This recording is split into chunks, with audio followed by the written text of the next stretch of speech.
Welcome back to the Idea Morning Digest. It's now, if you're just joining us, we've been following one of the biggest developing stories, growing international concern and reaction over reports of persecution and insecurity in Nigeria, and the controversial statement from President Donald Trump hinting at possible military action against perpetrators.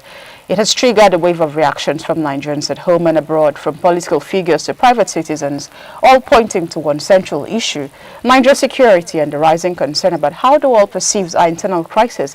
Which brings us to our focus this morning: security, sovereignty, and global perception. Can Nigeria reinvent its domestic security system before the world intervenes? And that's the conversation we must have this morning. And I wanted to introduce a guest, but no, it's Cynthia.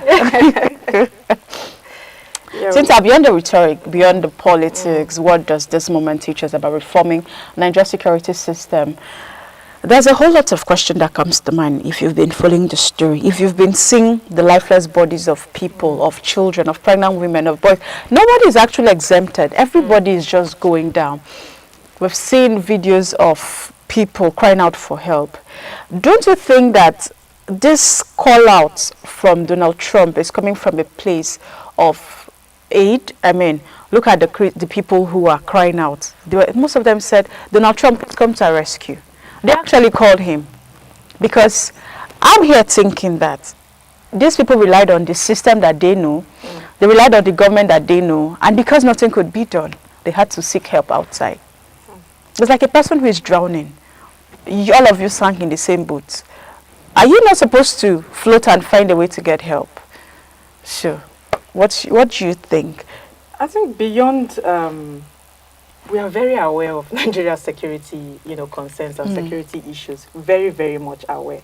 I don't think there's any government that has come into power that have not talked about how they want to tackle insecurity in Nigeria. I mean, insecurity in Nigeria is even bigger than us now, because it's not just about the Taliban's militias, banditry and whatnot. Is bigger than us. It's even in our domestic areas. I mean, the other day we were talking about how people were being nabbed in the ShopRite at Lube. So this insecurity issue in Nigeria is bigger than us.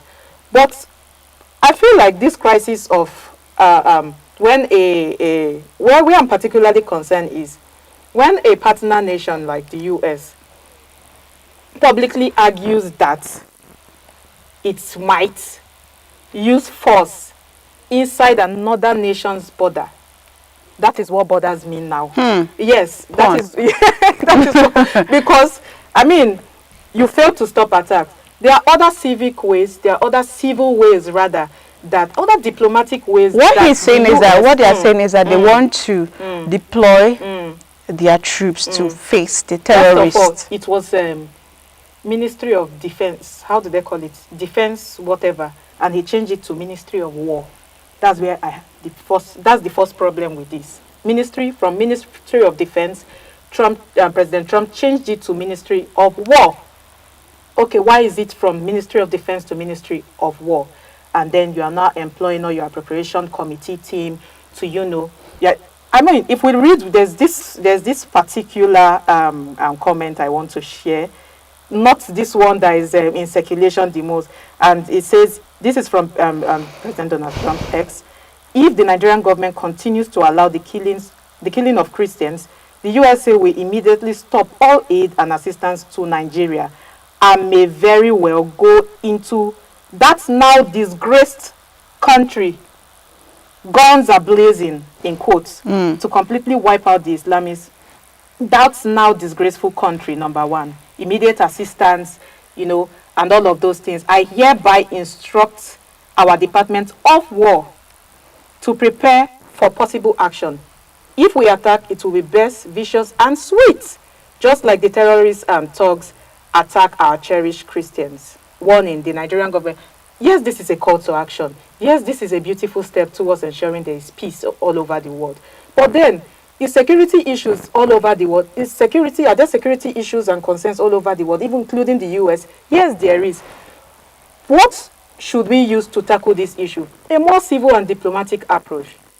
You cannot tell another country that you are going to invade I feel like that is wrong. That is you invading another people's territory wrongly, in as much as the US have rights to, call sanctions, instruct invasions and whatnot. But let's check precedents.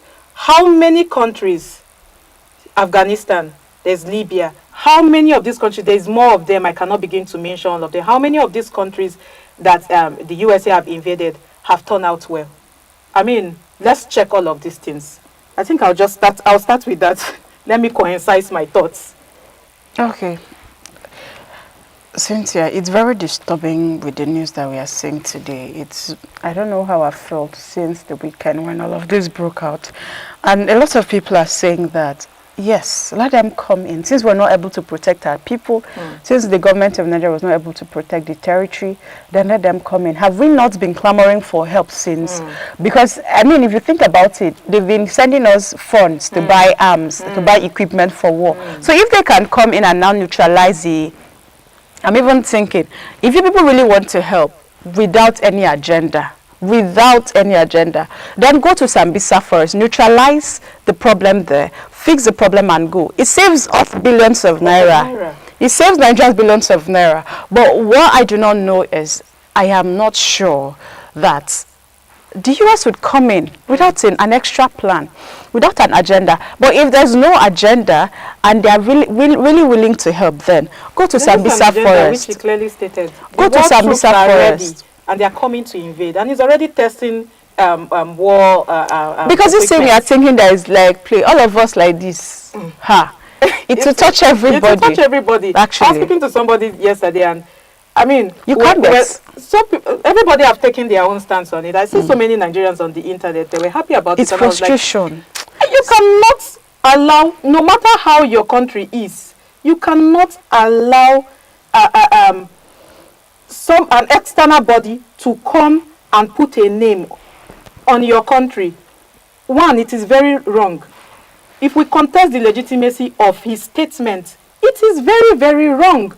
I mean, we know that President Trump is not one with good choice of words, but then I don't see how we can fix a problem without catalyzing it well, without having proper dialogues. You just instruct and you want to invade into and you the sovereignty of another want country. To sanction 12. I mean, the U.S. Embassy is already talking about it, that they have not come out to say, yes, this is what is going on. And the Foreign Ministry, Ministry of Affairs are also in the talks about it. They want to sanction 12 northern this thing. And do you know what's even annoying? We do not have ambassadors to US from Nigeria. That's another thing from Nigeria. So there's a lot of, when you spoke about that, no dialogue, no diplomacy, and I'm like, where's that gap supposed to be when we do not have? When this government came in, that was dismissed. So where is that conversation supposed to take place? People do not know what they're really clamoring for, but trust me, I understand them. If you've lost a loved one, you would look for help because you're frustrated that imagine I report to the police. Police is telling you, he was on this program, somebody shared that, how he was robbed and he called police for help. Police doing everything. So that people have had very sad experiences. And do you think that that kind of person sees somebody is going to help him in the next case of robbery, he would say no? You would jump on it. So many of the Nigerians who are coming from a place of restlessness, they're clamoring from a place of distrust, frustration. They do not know what else to do. They don't know how safe they are anymore, and they think that, oh, these are superpowers. So let them come in and fix the issue. But what they do not know is that it is going to have a long-term effect on us. Yes. And of course, I know that there are very funny videos of people saying, which resources do we have? I mean, I just showed Cynthia one because people also saying that, as they're coming in, they have an agenda to take over our resources. And people are showing that we have dirty waters, bad roads, and these the resources. People are now highlighting this problem. And this is the issue. We have a government. You are not even aware of what your country have. We have a government that if they take law into, no, not take law into their hands, but if they willingly step up and do what they need to do, I've told Cynthia time and time again, we know our problem. The problem is the heart to fix it, the willingness to fix it. We have leaders who know. Some of them even tell us, they come on air to tell us that, oh, they're negotiating, you're negotiating with the people who are terrorists. That means you know them. So if you know them, why can't you neutralize them? Why? And so you see, this one is arguing, oh, let us not give them ransom, let's give them ransom. If you give them ransom, it will chase them away. This one is saying, no, if you give them ransom, it will make them emboldened. We are not ready. And that is why, because we couldn't fix our house, external people are now coming in to fix the problem for us. And you know what the slap here is? It has given us a very global scar. Calling Nigeria a country of particular concern means that you as Nigerian, when you step out of the shores of this country, you are looked a certain way. There is a shame that is now attached to you. You are no longer just a Nigerian, you're a person of particular concern. It means that if somebody's pen is missing, you're the first person they're looking at. I mean, we already have bad PR. Such statements. We already have bad PR. And so Trump saying this emboldens that, enforces more of that, which is not right. Trust me, which is not right. And I'm so hoping that President Bola Tinubu steps into action and ensure that the territories are protected, the lives of citizens are really protected, because that is what should be done. You are the grand commander of the armed forces. You know what to do, Mr. President. We've seen tweets before of during when former President Goodluck Jonathan was in power. And I saw grand ideas from the current sitting president about how the killing shouldn't be going on and the kind of things that should be done. And I'm really hoping that those ideas can now come into play. Because sometimes you need to even push for the impeachment of the yes, of Goodluck Jonathan. yes, he spoke about it that no, you cannot be in power and this kind of thing is going on now, sir. You are in power. Please, let us see how these issues can be solved. People are crying out, and when you beat a child, you do not expect to tell the child how to cry. That's the problem. These people who are coming out to make these claims online, they are not mere claims. They are people who have lost families. Look at what happened just close to us here. A lot of people were killed. If I know a young girl who lost all her father, her 3 siblings, she's the only one who wasn't killed because she was not around. How do you expect, if that kind of person Donald Trump gets to speak to her, she'll say, please help me. That is the issue. So we can fix our problem if we sit down to fix it. We may not need external forces, but if we keep doing like this, then we are opening up our pores and opening up our borders to let other people come in and fix the problem. I like that you have spoken well about that sense of ownership, and this is where I'm saying we should have that sense of ownership, because, you know, what are we doing with state policing? There was a time there's, what do they call it, Peace Corps. There are so many things that have been brought, and I've not heard about them again. There's these vigilante groups, and I've seen what these vigilante groups are doing. So I think it is that time that we have to, you know, see how we can decentralize power. We can decentralize power that is given to some of these security agents. Spread it. Let it be without standards. Let it be without oversight. Find a way to, you know, integrate it with national systems and see how they can help, you know, manage some of these situations. Because if we talk about it from just the national level, how many things can police? We saw what happened in Benue State. Policemen were being attacked as well, and the people of that community commended their efforts, that they did a lot. After that's happening, they even caught some of the terrorists. So you can tell that our police are doing well, but they are not, you know, they need decentralization. It doesn't have to come from one channel. Rather, it should come from different channels. There should be different. What is the civil defense doing? Find a way to decentralize these state powers when it comes to security. Let's see how we can train them. What is the mode of recruitment? Is it the one that you go? I mean, people are entering all of these security forces without their own will, out of their own will. Let it be something that comes out of people's will, so they will be ready to account for their decisions. And another thing again, what are we using technology for? That's another thing I want to even talk about. What are we using AI for? What are we using drones for? What are we using all of these things for? This is where we have to amplify technology, the use of technology. I mean, I don't know, we have been battling with the issue of technology amplifies, existing weaknesses and whatnot. But then we know the good of these things. Why can't we just tilt to the goods of these things, see how we can use them to help target, help monitor? Most of these are security challenges. we can fight this without external infiltrations. We can fight this on our own. We can I don't even want to use the word fight. We can tackle this situation. We can manage this situation. If I'm not saying we do not need external support or help to an extent, but it must come from a diplomatic and civil standpoint, not from it's. I mean, it comes out to me like a warning. Like, Nigerians needs to be on their toes at this point in time, because we know President Donald Trump. When he says something, he does it.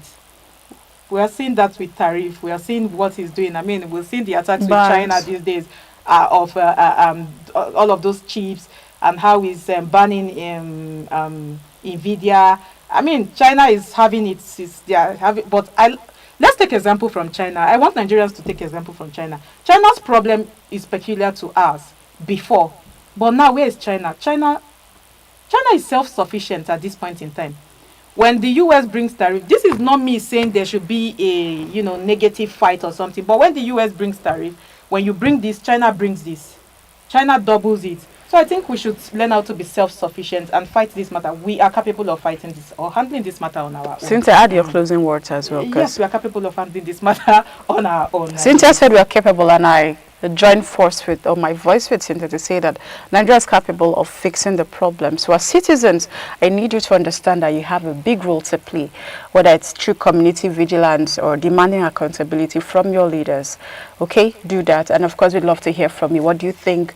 Should Nigeria embrace a fully decentralized policing model? Or do you think that we want Trump to come in and step in? Or can we fix the problem? Whatever your answers are, do well to reach out to us across our different social media platforms at Idea TV, on X, LinkedIn, Facebook, and Instagram. Do not forget also to subscribe to our YouTube channel for more conversation and, of course, replay of this discussion. Till then, my name is Chinatu Oji, and I've been with Cynthia Basi. Bye for now.